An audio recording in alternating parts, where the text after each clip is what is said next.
तो कुछ ही समय में मंत्रों की शक्ति आपको उन्नत कर देती है। लेकिन जब तक निर्दोषता नहीं, बालकांड जीवन में नहीं आया और किताबें हाथ लग गई, किताब लेकर बैठ जाओ, हम भी साधक हैं।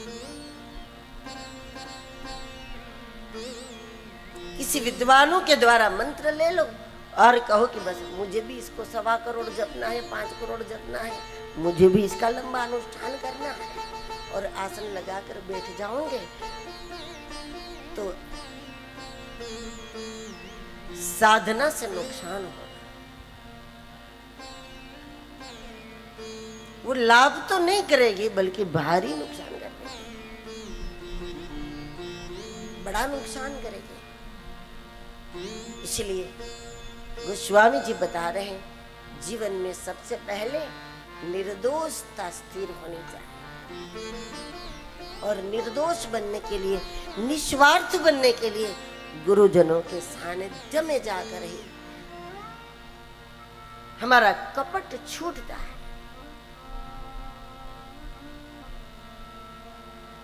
क्योंकि सानिध्य में रहोगे ना तो सद्गुरु बार बार आपको प्रमाण देता रहेगा कि मैं तुम्हारी हर हरकत को जानता हूं, मैं तुम्हारे मन के हर तरंग को जानता हूं। तुम लाख छुपाओ लेकिन हम तुम्हारी हर तरंग को जानते हैं। तुम्हारे अंतर मन में क्या उठ रहा है, कितना द्वेष, कितना राग, कितना अहंकार, वो भीतर को बार बार पकड़ते हैं और प्रमाणित करते हैं। तो आखिर हम मान लेते हैं कि गुरु साक्षात परब्रह्म है, ये सब जानता है, हम क्या छुपा रहे हैं। गुरु की गुरुता का साक्षात्कार होने से सच्चा समर्पण आएगा। जब तक गुरु को मानव रूप में आपने समझा है तब तक सच्चा समर्पण नहीं होगा। माला पहन लोगे, जब तक गुरु की शक्तियों का साक्षात्कार नहीं हुआ, गुरु की शक्तियों का अनुभव नहीं हुआ, तब तक सच्चा समर्पण नहीं हो सकता।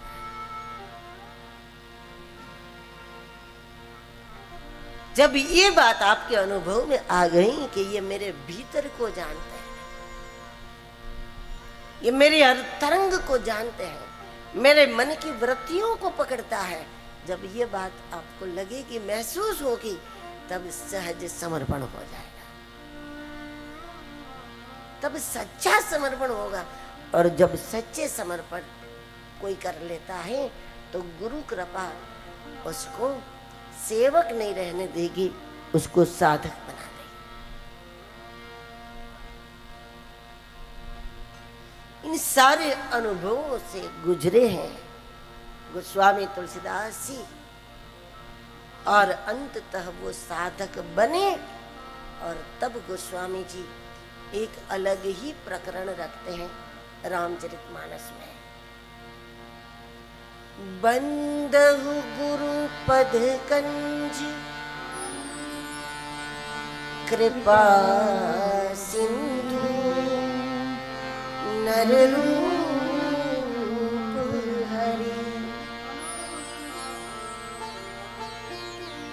महामोह तम पुंज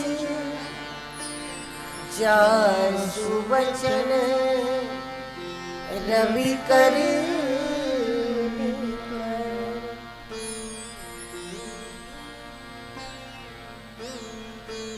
कृपा सिंधु नर रूप हरि, ये मनुष्य नहीं है।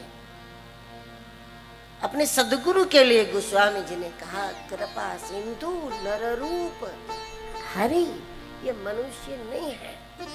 ऐसा कब पता चला, कब ऐसा लगा? जबकि गुरु की गुरुता का अनुभव हुआ, जब गुरु की शक्तियों का साक्षात्कार हुआ, जब हमने गुरु को बाहर से पकड़ा और गुरु ने हमको भीतर से पकड़ा। यही परंपरा है। हम गुरु को बाहर से पकड़ते हैं और गुरु हमको भीतर से पकड़ता है। हम गुरु के चरणों में बाहर की चीजें रखते हैं, कभी फल लेकर गए, कभी फूल लेकर गए, कभी दक्षिणा लेकर गए। हम गुरु के चरणों में बाहर की वस्तु रखते हैं, वो हम बाहर से भरते हैं, जबकि गुरु हमें भीतर से भरता है, विचारों से, विवेक से, ज्ञान से, त्याग से, वैराग से। वो हमें भीतर से भरता है।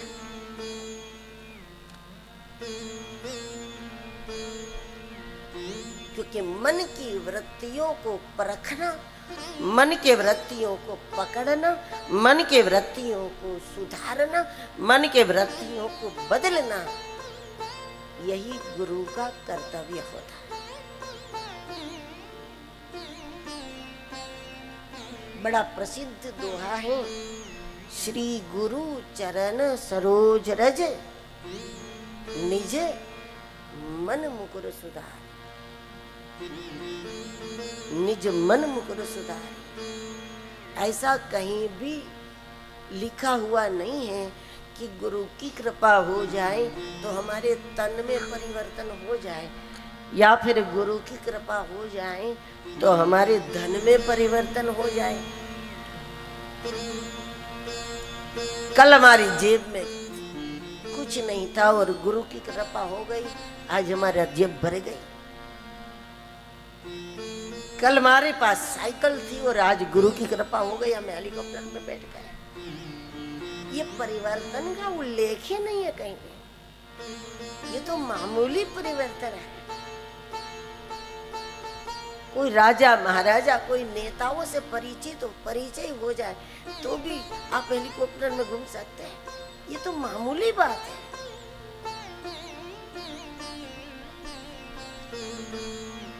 मिलकर के मिटने वाला वैभव गुरु नहीं दिलाता।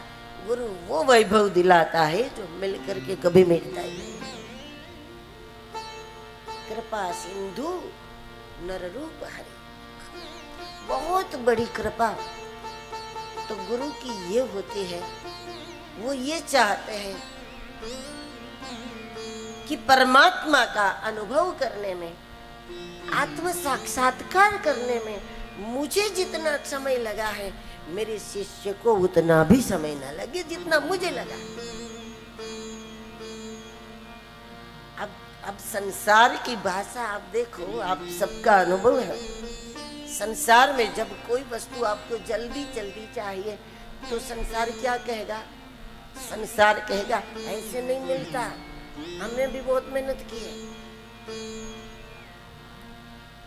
ऐसे कुछ नहीं हो जाता। वो चाहे आपके पिता हो, आपके बड़े बुजुर्ग, कोई भी हो, आपसे वो यही कहते हैं ऐसे थोड़ी मिल जाता है, बहुत मेहनत करनी पड़ती है। हमारी जिंदगी लग गई है ना, तब हमको प्राप्त हुआ, तुम भी अपनी जिंदगी लगाओ। ये संसार की भाषा है, लेकिन सदगुरु तो कृपा सिंधु नर रूप हरि है। वो तो ये चाहते हैं कि आत्म साक्षात्कार करने में, भगवान का दर्शन करने में मुझे अगर 10 साल साधना करनी पड़ी तो मेरे शिष्य को 5 साल भी नहीं लगना चाहिए। मैं उस पर उसको अपने अनुभव का प्रसाद दूं। गुरु ये चाहते हैं मेरे से कम समय मेरे शिष्य को लगे। वो ये नहीं कहेंगे कि हमको भी 10 साल लगे, तुमको भी 10 साल लगे।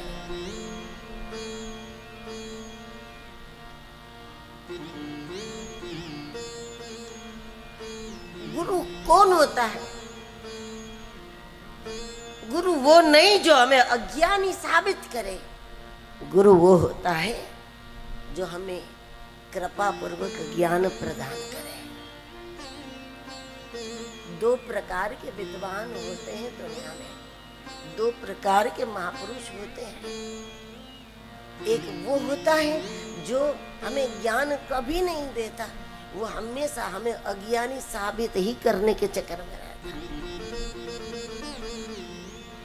15 दिन उनके साथ रहोगे तो आपको 15 दिन में 50 बार बोल देगा कि तुम मूर्ख हो, तुम मूर्ख हो, तुम मूर्ख।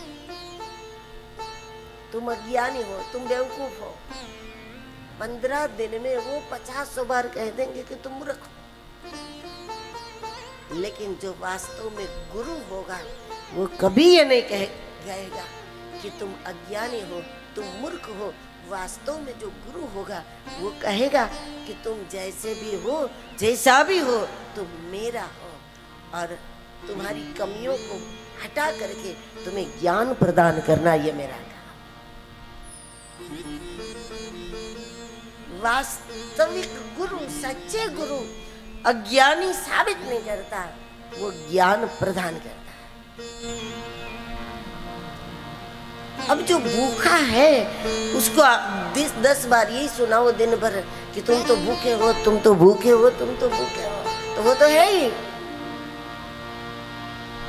कौन सा काम किया इसमें? एक भूखे व्यक्ति को आपने बार बार कहा कि तुम कल के भूखे हो, तुम 2 दिन के भूखे हो, तुम 10 दिन के भूखे हो, तो कौन सा बड़ा काम किया? काम तो यही होगा कि हम रोटी बना करके उसको खिलाते हैं। उसकी भूख को मिटाना हमारा काम है। उसको भूखा बार बार बताना ही हमारा काम नहीं है।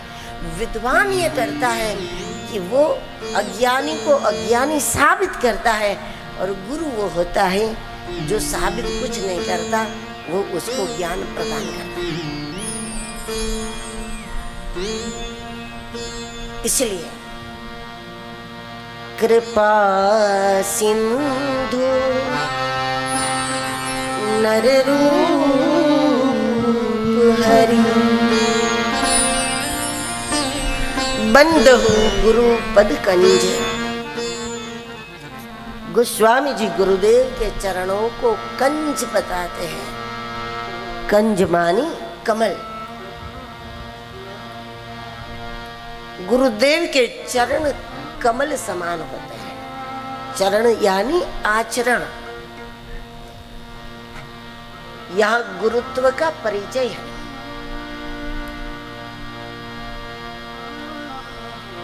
जो गुरु होता है, जिसमें गुरुपना प्रकट हो गया है, वो कैसा होगा? उसके चरण में तो कोई फर्क नहीं होगा। हमारे भी पैरों की 5 उंगलियां हैं, उनके भी वैसी होगे ना। चरण में कोई फर्क नहीं।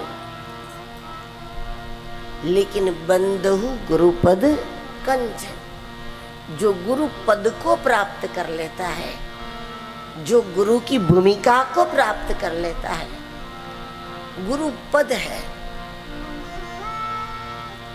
गुरु एक डिग्री है। जैसे डॉक्टर है, इंजीनियर है, नेता है, नाम नहीं है, वो एक डिग्री है, एक पद है। उसी प्रकार गुरु पद है।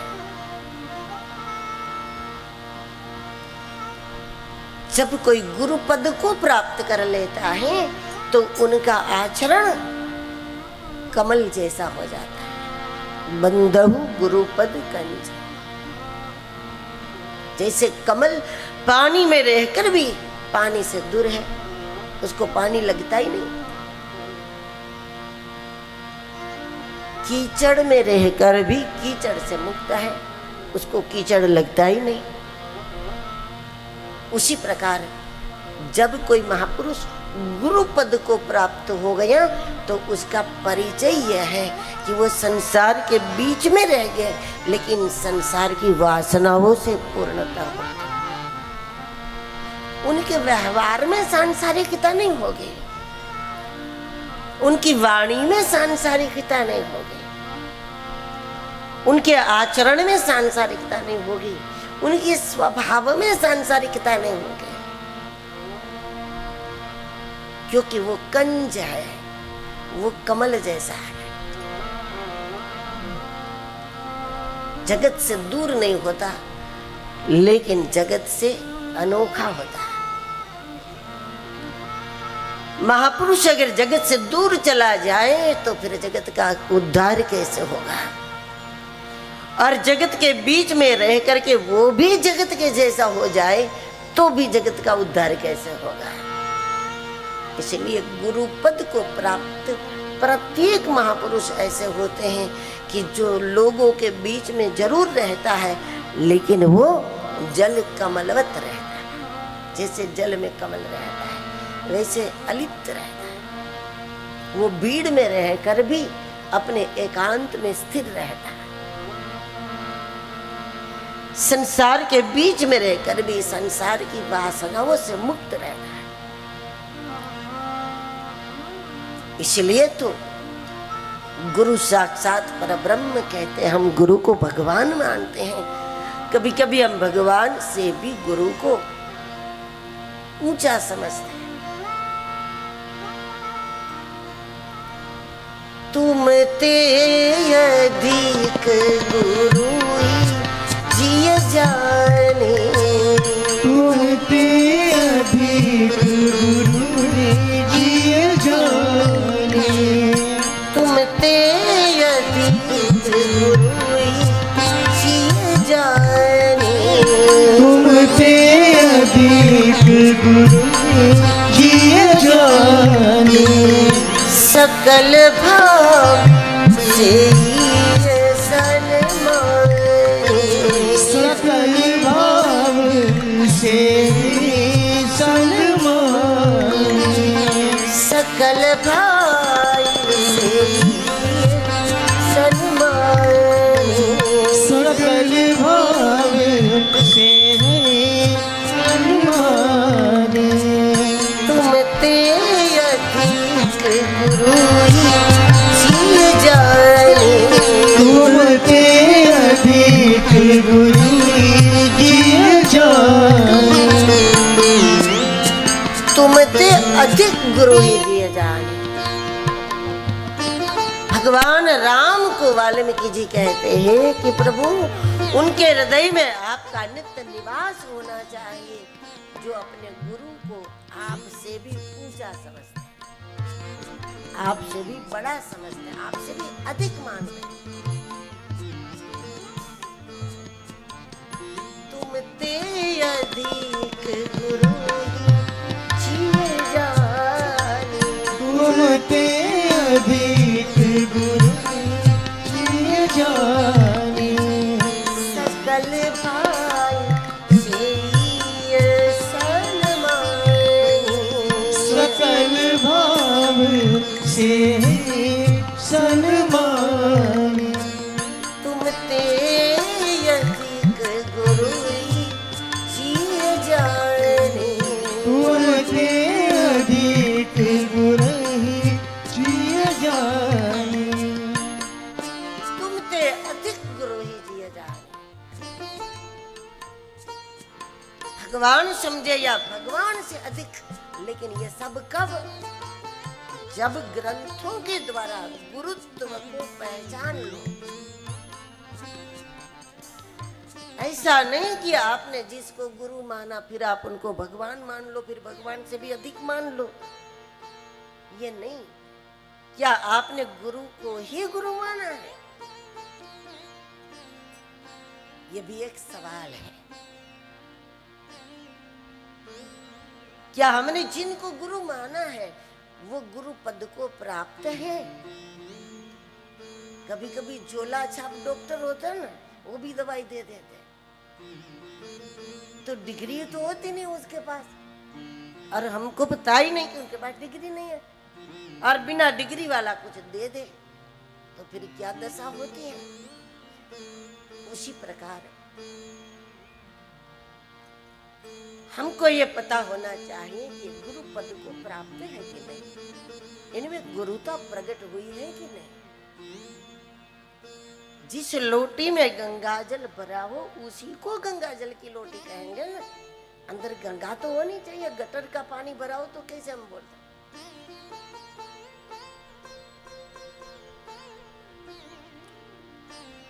जिसको हम गुरु मानते हैं क्या उसमें गुरुत्व है? उसका परीक्षण कैसे करें? रामचरितमानस के द्वारा परीक्षण किया जाए, ग्रंथों के द्वारा परीक्षण करके हमें समर्पण करना चाहिए कि गुरुत्व कैसा होता है। तो एक बात बताई कि जिनका आचरण जल कमलवत,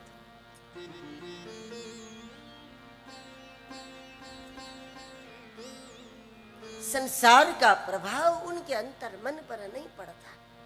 न तो उनकी वाणी में संसार है, न उनके व्यवहार में संसार है, न उनके विचार में संसार है। गुरुत्व वो है जो हमारे गुणों से प्रसन्न होता है। ये नहीं कि हमने ज्यादा कुछ दे दिया धन तो गुरु प्रसन्न हो गए। गुरुत्व धन से प्रसन्न नहीं होता। वो आपके धन को परमार्थ में लगा करके आपके कल्याण का प्रयास करते हैं, लेकिन वो धन से प्रसन्न नहीं हो जाता। गुरुत्व केवल गुणों से प्रसन्न होता है।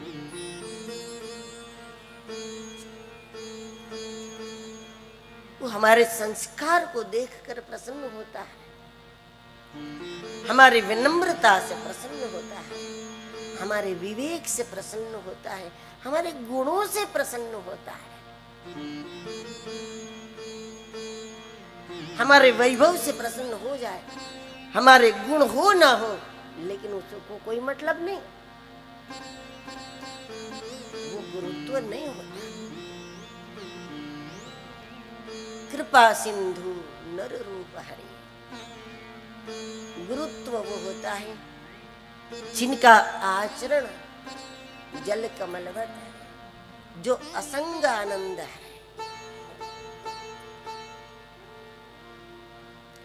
संसार में आकर के, संसार के बीच में रह करके, संसार के माहौल से वो पूर्णतः असंग होता है। संसार में आकर संसार का रंग लग गया तो कहीं न कहीं वाणी में, व्यवहार में संसार आ ही जाएगा। अगर वो उससे मुक्त है तो उनके किसी भी व्यवहार में ऐसा नहीं लगेगा। नररूप हरि, कभी कभी हमारे सद्गुरु जहां उनका अधिकार होता है उसके लिए वो नरसंग बन जाता है। नररूप हरि यानी नरसंग। भगवान ऋषि जब प्रकट हुए, खंभा तोड़कर प्रकट हुए और हिरण्यकशिपु को पकड़ करके उनके भीतर जो मैं पड़ा था उसका ऑपरेशन भगवान ऋषि ने किया।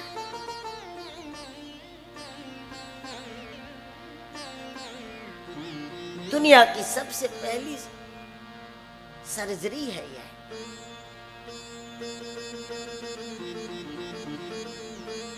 मरीज के अंदर गांठ पड़ी है तो डॉक्टर उसको निकाल देता है उसकी रक्षा के लिए।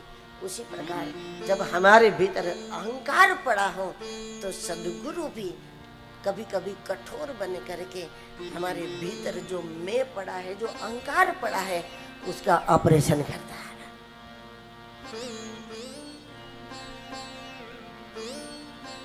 और वो हमें बचाता है। डॉक्टर शस्त्रों के द्वारा ऑपरेशन करते हैं, जबकि सद्गुरु शास्त्रों के द्वारा ऑपरेशन करते हैं, सूत्रों के द्वारा ऑपरेशन करते हैं। सद्विचार के द्वारा करते हैं। नरहरि है, सद्गुरु भगवान ऋषि है। भगवान ऋषि का अवतार भयंकर है। प्रहलाद जी की रक्षा के लिए उन्होंने ये रूप धारण किया था। उसी प्रकार सद्गुरु भयानक ना होते हुए भी कभी कभी उनको ऐसा लगता है कि ये उपदेश से बात बनने वाली नहीं लगती। कभी कभी अहंकार बन गया ना तब वो उसका ऑपरेशन करना पड़ता है। गांठ बन गई तो ऑपरेशन जरूरी है। बीमारी है तब तक दवाओं से काम बनता है, लेकिन जब गांठ बन गई तो ऑपरेशन अनिवार्य हो जाता है। उसी प्रकार साधक में और कोई भी दोष है तो गुरु अपनी वाणी के द्वारा समाप्त कर देते हैं, लेकिन जब साधक के अंदर अहंकार पड़ा है तब गुरु समझ लेते हैं कि ये बिना ऑपरेशन के काम नहीं बनेगा। तब उनको अपना एक नया रूप प्रकट करना पड़ता है, उनको ऋषि बनना पड़ता है, उनको आक्रामक बनना पड़ता है, उनको भयानक बनना पड़ता है। कुल मिलाकर के उनकी भावना है साधक का कल्याण। तो उनका व्यवहार बदल जाएगा, उनकी भाषा बदल जाएगी। इसलिए हम हमेशा कहते हैं कि गुरु वाणी न तो मीठी होती है न तो कड़वी होती है, गुरु वाणी वेदक होती है।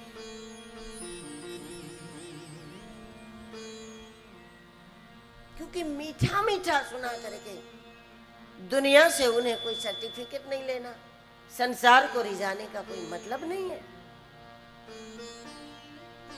और कड़वा कड़वा सुनाने का भी तो कोई मतलब नहीं है, क्योंकि दुश्मनी तो है नहीं। दुश्मन जरूर कड़वा बोलेगा, लेकिन गुरु की हमारी कोई दुश्मनी तो है नहीं कि वो कड़वा सुनावे। और मीठा मीठा बोल करके उन्हें क्या लेना है हमसे। गुरु का हेतु है साधक का कल्याण हो, साधक की जागृति हो, इसलिए गुरु वाणी वेदक होती है। वो हमारे अंतःकरण में छेद कर दिया। सदगुरु अपनी वाणी के द्वारा साधक के अंतःकरण में छेद कर दे। जब हमारे अंतःकरण में ही छेद हो गया तो फिर दुनिया लाख प्रयास करे, दुनिया का कोई चित्र हमारी आंखों में छेद नहीं कर पाएगा, हमारी दृष्टि को खराब नहीं कर पाएगा।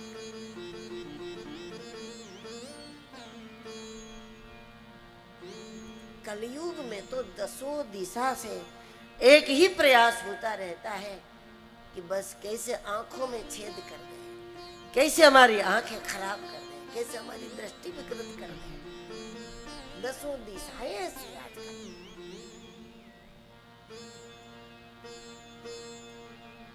संसार के दृश्य हमारे आंखों में छेद करें, इसके पहले गुरुवाणी हमारे अंतःकरण में छेद कर दे। और उसके बाद दुनिया में कहीं भी घूमो फिरो, दुनिया का कोई दृश्य दृष्टि को खराब नहीं करेगा, विचार को भ्रमित नहीं करेगा, विचार को विकृत नहीं करेगा, क्योंकि अंतःकरण में छेद हो गया। ऐसा तब होता है जब गुरु को भी ऐसा लगता है कि मेरा अधिकार है। हर किसी के जीवन में संत अधिकार पूर्वक बात नहीं करता। संत को मालूम पड़ता है कि यह समर्पित है, और अगर मैंने इसका उद्धार न किया तो फिर कौन करेगा। मेरा कर्तव्य है, ये और तो कहीं जाने वाला है नहीं। अगर मैंने इसका उद्धार नहीं किया तो ये और तो कहीं जाने वाला नहीं। ऐसा समर्पण जब गुरु को दिखता है तब गुरु अधिकार समझ लेता है, और वो अधिकार पूर्वक अंतःकरण में छेद कर देता है। गुरुदेव की वाणी से जब हमारे अंतःकरण में छेद हुआ तो परिणाम क्या आया। गोस्वामी जी ने बड़ा अद्भुत शब्द रखा, महामोह तम पुंज जासु वचन रवि करन कर। महामोह तम पुंज, महामोह का अंधकार जो हमारे भीतर है वो समाप्त हो जाता है। गुरुवाणी प्रकाश करती है। दुनिया में जहां कहीं पर भी प्रकाश है तो वो वाणी का ही प्रकाश है, शब्द का ही प्रकाश है।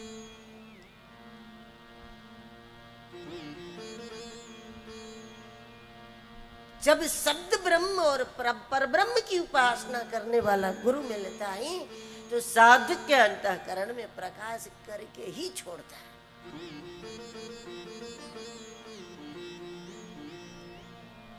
शब्द ब्रह्म और परब्रह्म दोनों का जब दोनों की सिद्धि जब प्राप्त कर लेता है वो गुरु होता है।